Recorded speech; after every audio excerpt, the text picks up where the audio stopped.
A séance has been held in the great house at Collinwood. A séance which has suspended time and space and sent one girl on an uncertain and frightening journey into the past, back to the year 1795. Fear of the unknown has turned others against her and placed her very existence in peril, and the forces of evil which have surrounded her fate now threaten a deadly end to her journey.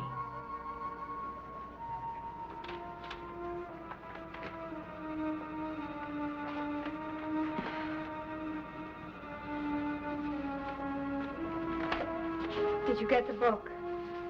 Yes, last night. I wish there were some other way. So do I, but I don't think there is. Well, I have a feeling it's only going to make things worse. Vicki, I wish I could tell you that the law was simply a matter of evidence, facts, proof, but it isn't. Emotions count. I'm beginning to learn that. This is a frightened little village, so we have to show them that they have nothing to fear from you. That's why you have to tell them the truth. But I thought we agreed that in my case, the truth is the worst possible thing we can tell them. We're going to have to take that chance. We have the book on our side. Nothing else has worked. The judges won't believe me. They're going to bring down their verdict today. And if we're not able to do something more, then just as sure as I'm standing here, you'll be convicted and hanged.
Come in, Lieutenant.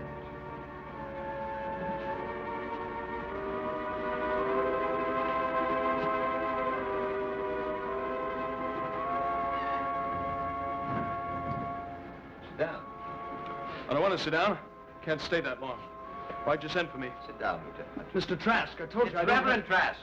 And I said sit down.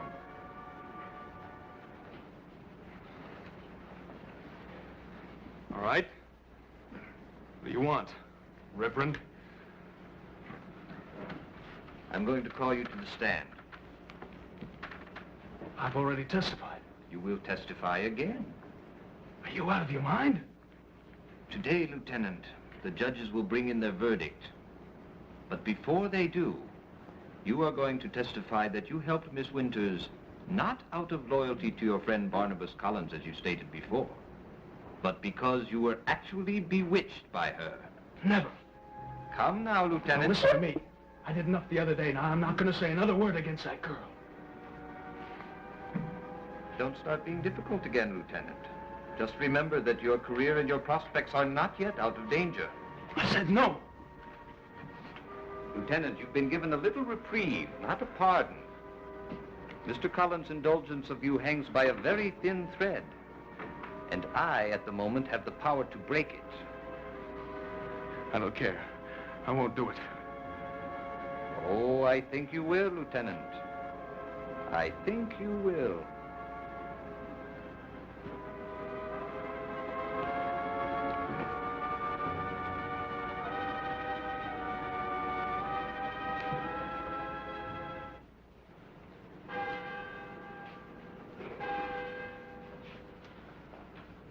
Convicted and hanged.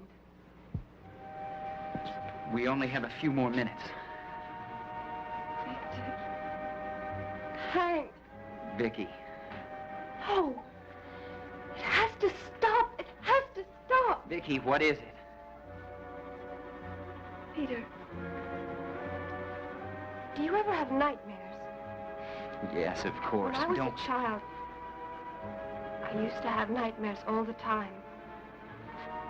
In fact, I got so used to them that I became curious about them. I'd be dreaming something awful, and then suddenly I'd realize that it was only a dream. But instead of waking myself up, I'd keep on dreaming. Right until that final split second, just before the car crashed or the monster caught me or whatever it was. And then, and only then, I'd wake myself up. Look, this isn't going to do you any good. They'll be coming in a minute. I'd wake myself up. Now. Now. Got Vicky, to stop now. Listen to me. It's gone on for too long. It's got to stop now. Got to stop. Vicky, you have to listen to me. That's enough. Please, you have to listen to me. This isn't going to do you any good. I've got to wake up. I have to wake up. Please, listen to me. Help me. No, Help Vicky. me, please.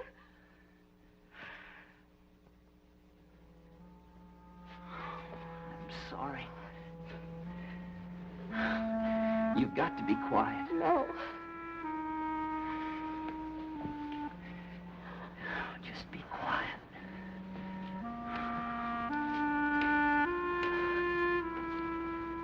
They're coming. Will you be all right? No. Peter, I don't know.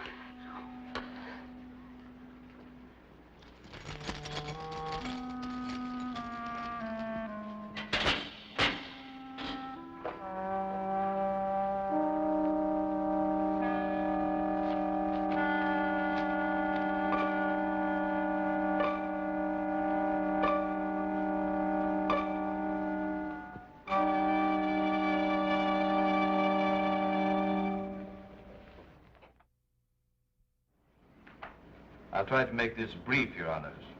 I know the Navy would like to have Lieutenant Forbes back at his important duties as soon as possible. Sooner the better. Lieutenant Forbes, the other day Mr. Bradford brought up the subject of your helping Miss Winters. Yes? At that time, you stated that you helped her only at the urging of your friend Barnabas Collins. Was that entirely true? No. Was there some other reason that you untied her from that tree and brought food and drink to the place where she was subsequently hidden? Yes. Would you tell the court what that reason was? Well, it's difficult to explain. Try, Lieutenant. Well, remembering it now, I think I probably would have done those things on my own, without Barnabas. Why do you say that? It's just a kind of feeling. You felt somehow drawn to do these things? Yes, that's about it. Can you explain that in a little more detail, Lieutenant? Well, it was as if I had no choice.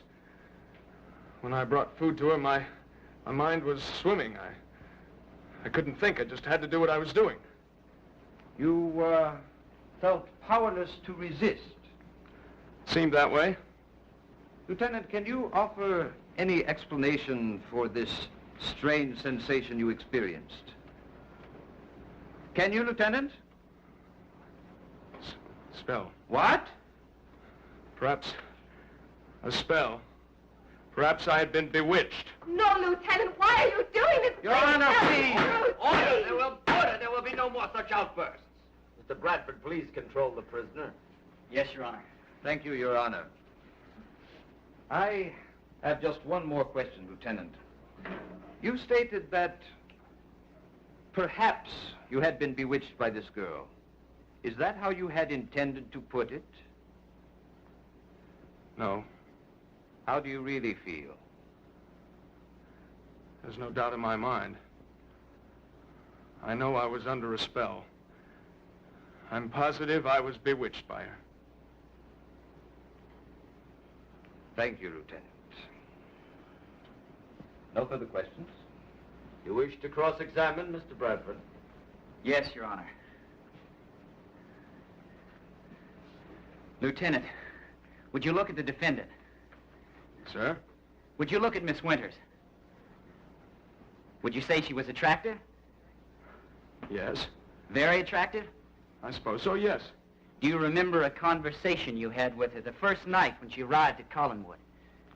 Yes. At that time, you told her that you had something, a weakness. Yes, a weakness, that's what you said. Do you remember? No. Oh. Come, Lieutenant. It was just before she slapped you in the face when you tried to kiss her. Your Honor, I object. Objection overruled. This is pertinent, Your Honor. Objection overruled. Proceed. You were trying to kiss her because, as you put it, you had a weakness. Is that not true? Suppose I might have said that, yes. I submit to you, Lieutenant, and to the court, that this very weakness, your uncontrollable desire for this young woman may have led you to aid her as you did. No, I told you You did try to kiss her, didn't you? Yes. Well, then you were attracted to her. Yes. And it might just naturally have led to something which had nothing to do with witchcraft. I don't know. I think you do know, Lieutenant. I think you know very well. No more questions. The witness may step down.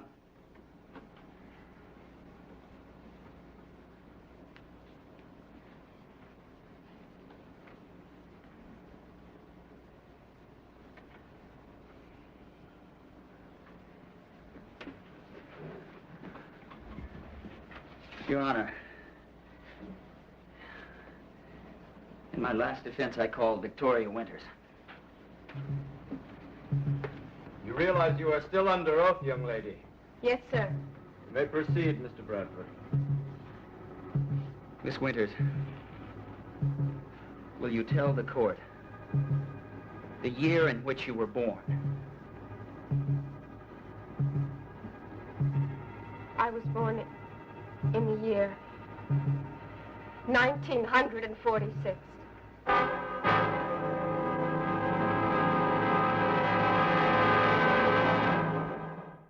Would you repeat the year of your birth to us?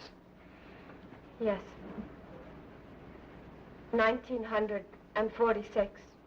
Mr. Bradford, was it your intention that your client answer in this manner? Yes, sir. Very well. Go ahead, Mr. Bradford.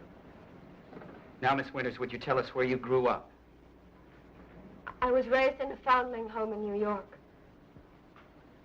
Would you tell us now about leaving the home and the year it was? It was 1966.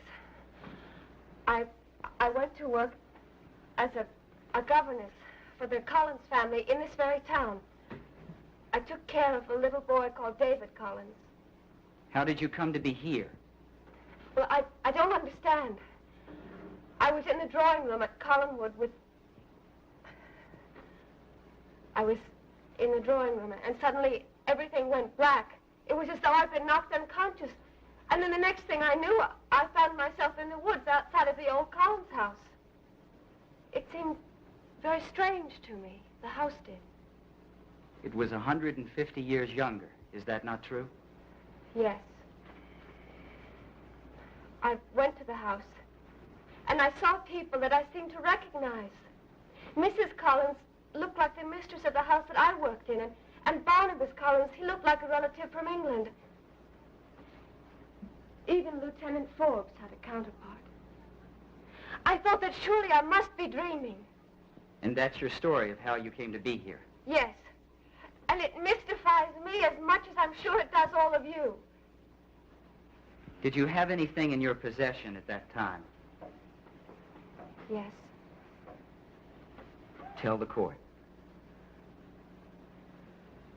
It was a book. A history of the Collins family up to the year 1964. Your Honor, I offer in evidence this history of the Collins family. You will notice that it's dated 1965. And it proves, Your Honor, beyond a doubt, that Miss Winters is telling the truth. It also makes it quite understandable that her supposedly mystical ability to foretell the future is actually the truth. Yeah, I see that. Certainly appears to be what he says it is. Look at those paintings at the back of the book. Amazing detail. Miss Winters tells me that those are photographs, Your Honor. Photographs? Yes, they're made with some sort of a machine. Remarkable. Yes, remarkable. Are you finished with the witness, Mr. Bradford? Just one more question.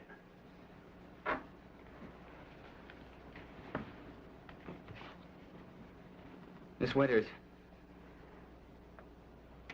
are you a witch? No. I swear it. I am not a witch. Thank you. Fascinating story, young woman. And it's all true.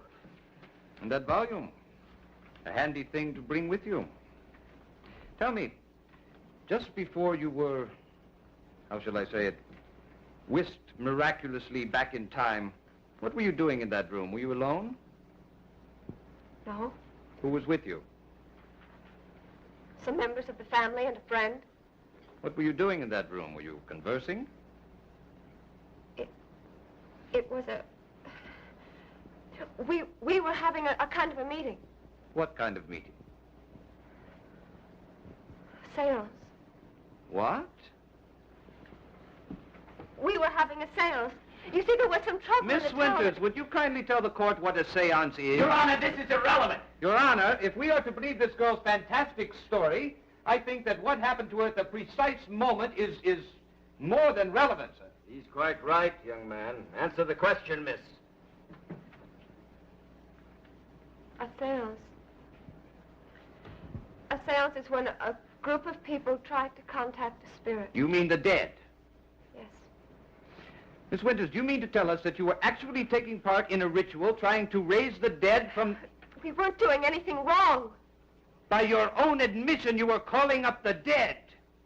Was this the first time you had ever taken part in such an unholy rite? You don't understand. Answer me. No. But it wasn't like that. It wasn't the way you make it look. And perhaps you are not the way you look either. The brides of the devil often come to us in the guise of innocence. But we must never allow ourselves to be taken in. Please, listen. Add to the mountain of other evidence, Your Honor, the very admissions of this child of evil. She bewitches those around her. She flies through time, defying the laws of nature and the Almighty. She calls the dead from their graves. I know in my heart that God Almighty will not fail this community, nor you, its servants. She is a witch, Your Honor. No! She is a witch, and No, she that's must wrong. die! No!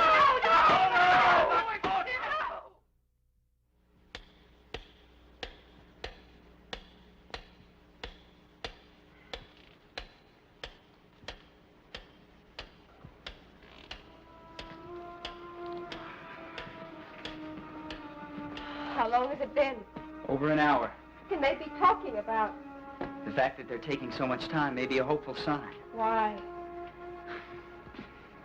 It's because there may be doubt. There just may be doubt in their minds. You might have won them over. Listen, before you made your testimony this afternoon, it wouldn't have taken them 2 minutes to decide.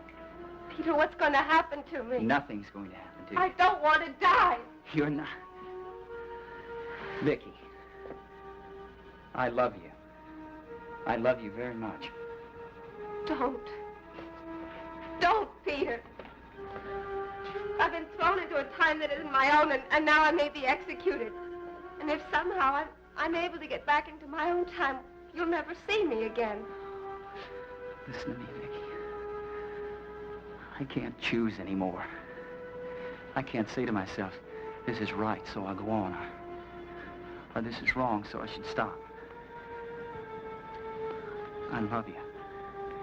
And there are no more questions. No matter whatever happens to you, I'm going to love you anyway. You know, I never thought I'd meet a preacher, even a self-styled one, whose specialty was blackmail.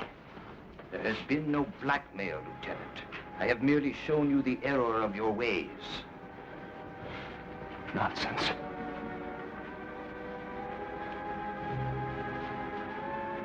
feel like going straight into that judge and telling him how you pressured me into lying on that stand. Just tell him everything. If you do, Lieutenant, it will be the end of everything. For you.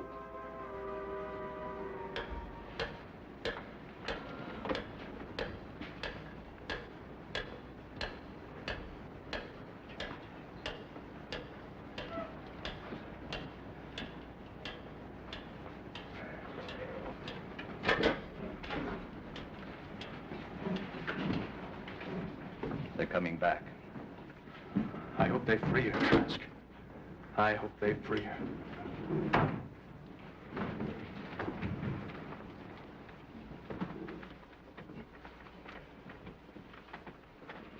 The prisoner will face the bench as she hears the verdict of the court. Having weighed all the evidence laid down before us in this matter, having heard the testimony of various witnesses, we have reached a verdict.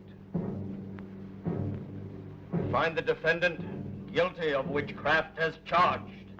She is to be taken to a place to be determined by the court and hanged by the neck until dead. No!